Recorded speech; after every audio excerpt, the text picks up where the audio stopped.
আলাইকুম প্রিয় শিক্ষার্থীরা, আজকে আমরা পড়াশোনা করব। দেখাও যে পয়সনের অনুপাত -1 থেকে হাফ এর মধ্যে অবস্থান করে। সেই প্রশ্নটা খুবই ছোট অ্যান্সার, একেবারেই বড় না। আমরা শুরু করে দিই। আমাদের প্রথমে কি পয়সনের অনুপাতের একটু আমরা পরিচয় দিই। চলো, পয়সনের অনুপাতের পরিচয় হচ্ছে, এটাকে আমরা প্রথম কথা হচ্ছে সিগমা দ্বারা প্রকাশ করি। এটি হচ্ছে পার্শ্ব বিকৃতি বাই দৈর্ঘ্য বিকৃতির অনুপাত। ঠিক আছে, দাঁড়াও, আমরা পেনে একটু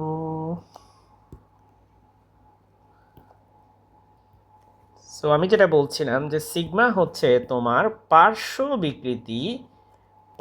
বিকৃতি ডিভাইডেড বাই দৈর্ঘ্য বিকৃতি। ওকে, নিচে থাকবে হচ্ছে দৈর্ঘ্য বিকৃতি।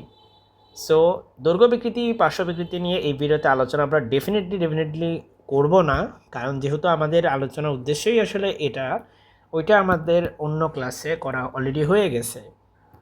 তো তারপরেও আসলে বোঝানোর জন্য একটু আমি যদি তোমাকে সংক্ষেপে বলি, ধরো তোমার কাছে একটা একটা সিলিন্ড্রিক্যাল কোনো একটা অবজেক্ট আছে, এবং সেই অবজেক্টকে সামহাও আমি হচ্ছে ডিস্টর্টেড করে তাকে হচ্ছে লেটসে আমি, আরে আমার ছবিটা চলে গেল রে।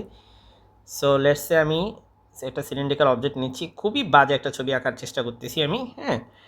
সো তারপরে এখানে সিলিন্ডারটা একটু সাইজে লম্বা হয়ে গেছে, লেটসে এই পর্যন্ত চলে আসছে। এখন দেখতেছো এটা কিন্তু দৈর্ঘ্য বাড়ছে, কিন্তু এটার প্রস্থ কিন্তু কমে গেছে। সো দৈর্ঘ্যেরও একটা বিকৃতি ঘটছে, প্রস্থের একটা বিকৃতি ঘটছে। তোমরা জানো দৈর্ঘ্য আর প্রস্থ বিকৃতি কীভাবে হিসাব করে। উপরে থাকে হচ্ছে তোমার চেঞ্জ ইন লেন্থ, আর নিচে বা চেঞ্জ ইন ডাইমেনশন, আর নিচে থাকে হচ্ছে অরিজিনাল ডাইমেনশন। এনিওয়ে, ভিডিও লম্বা হয়ে যাবে যদি আমি এগুলো নিয়ে কথা বলি। এখন আমরা সবার আগে লিখবো আমরা জানি বা আজা। কি আজা? আজা মানে আসলে আমরা জানি, সংক্ষেপে আমি অনেক সময় আজা লিখি, তোমরা জানো। সো আমরা জানি y equal to 3k into 1 minus 2 sigma. এই একটা সমীকরণ আমরা জানি। আরেকটা আমরা জানি যে y equal to 2n into 1 plus sigma. এখানে তোমাকে একটা কথা বলি, অনেকে এই যে এটাকে n না লিখে এটাকে ইটা লেখে, এবং আমিও একটা সময় ইটাই লিখতাম।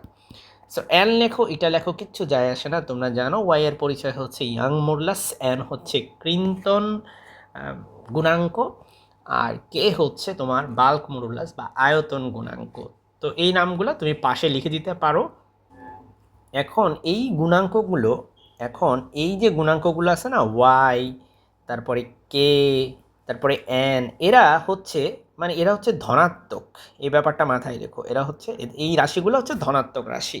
সো আমরা 1 নম্বর ইকুয়েশন থেকে শুরু করি। এখন তুমি বলবো স্যার 1 নম্বর ইকুয়েশন কই পাইলেন? এই যে এটাকে 1 নম্বর ইকুয়েশন দিলাম, এবং আমরা নিচেরটাকে 2 নম্বর ইকুয়েশন দিব।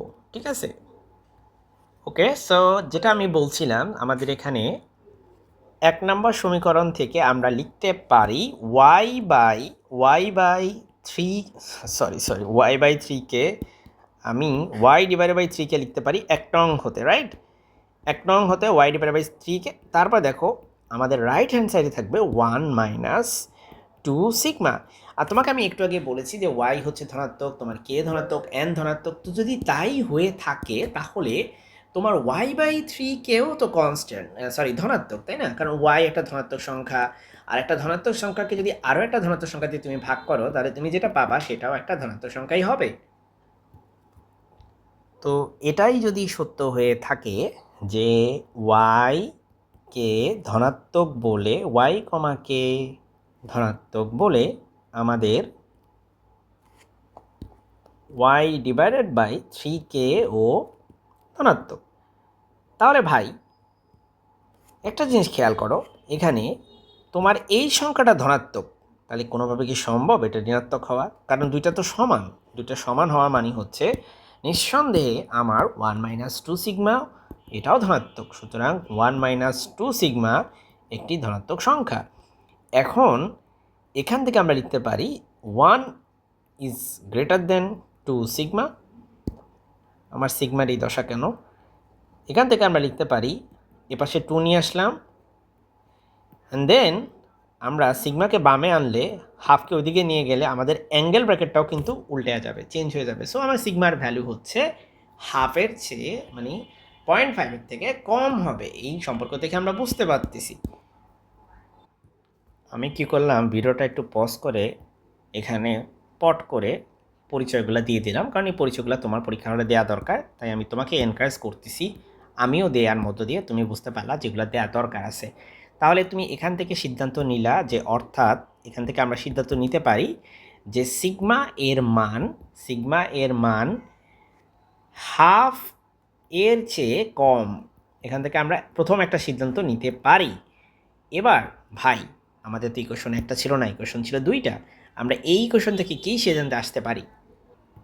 সো আমরা লিখতে পারি যে 2 নং হতে আমরা কি লিখতে পারি ভাই? আমাদের এখানে আছে ভাই y/2n লিখতে পারি। y/2n is equal to nothing but 1 plus sigma.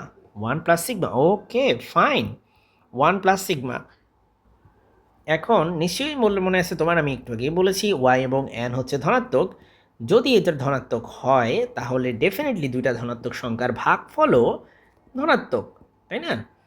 এবার একই লজিক আর কি, আগের বার যেটা ইউজ করছি। এবার সুতরাং তুমি বলতে পারো, আচ্ছা ভাই, এটা যদি ধনাত্মক সংখ্যা হয় তাহলে এটা কি ঋণাত্মক হবে? কোনোভাবেই তো না, দুইটাই ধনাত্মক হতে হবে। সুতরাং 1 প্লাস সিগমা এটা ধনাত্মক সংখ্যা। এখান থেকে আমরা বলতে পারি যে সিগমা, এই 1 রে ভাই ওই পাশে দিয়ে দাও, তাহলে 1 হয়ে যাবে -1। Sigma is greater than -1। তাহলে এখানে লেখো অর্থাৎ সিগমা এর মান -1 থেকে বড়। তাহলে দেখো শুরুতে তুমি কি বলছিলে, দেখো এখানে কি বলছো, তুমি বলছো পয়সনের অনুপাত -1 এবং হাফের মধ্যে। কথাটা তো সত্য, তুমি বলতে চাচ্ছ -1 এবং হাফের মধ্যে। তুমি দেখো এখানে -1 থেকে বড়, হাফ থেকে ছোট একটা সংখ্যা রেখা আঁকি, চলো ব্যাপারটা বোঝার জন্য। এটা একটা সংখ্যা রেখা, এই সংখ্যা রেখায় আমাদের এখানে হচ্ছে হাফ আর এখানে আছে -1। তুমি বলতে চাচ্ছ যে -1 থেকে বড় ভ্যালু আর হাফের থেকে হচ্ছে ছোট ভ্যালু। সুতরাং এই যে -1 থেকে হাফের মধ্যেই কিন্তু আমাদের সমস্ত মান সিগমার, এই জিনিসটা কিন্তু এখানে দেওয়া আছে -1 থেকে হাফের মধ্যেই। সো আশা করি প্রমাণটি তুমি বুঝতে পেরেছো। আমার চ্যানেলটি সাবস্ক্রাইব করে রাখবে।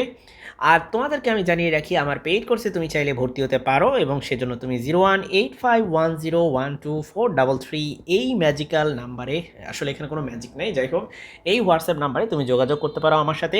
আমাদের পেইড ক্লাস করলে তুমি কী কী পাবা, ফিচারগুলো একটু তোমাকে বলে দিই, তোমার কাছ থেকে একটু সময় চেয়ে নিচ্ছি। প্রথম কথা হচ্ছে তুমি পাবা অধ্যায়ভিত্তিকভাবে ধারাবাহিকভাবে সাজানো গোছানো লেকচার পাবে, ফার্স্ট থিংস ফার্স্ট।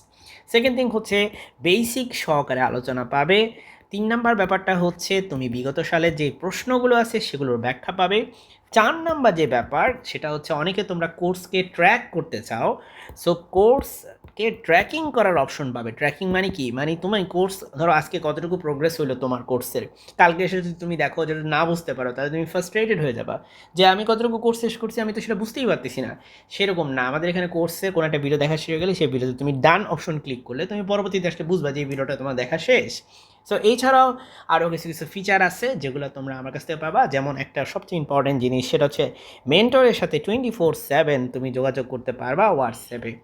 সো এই হচ্ছে আমাদের আজকের আলোচনা। আসসালামু আলাইকুম।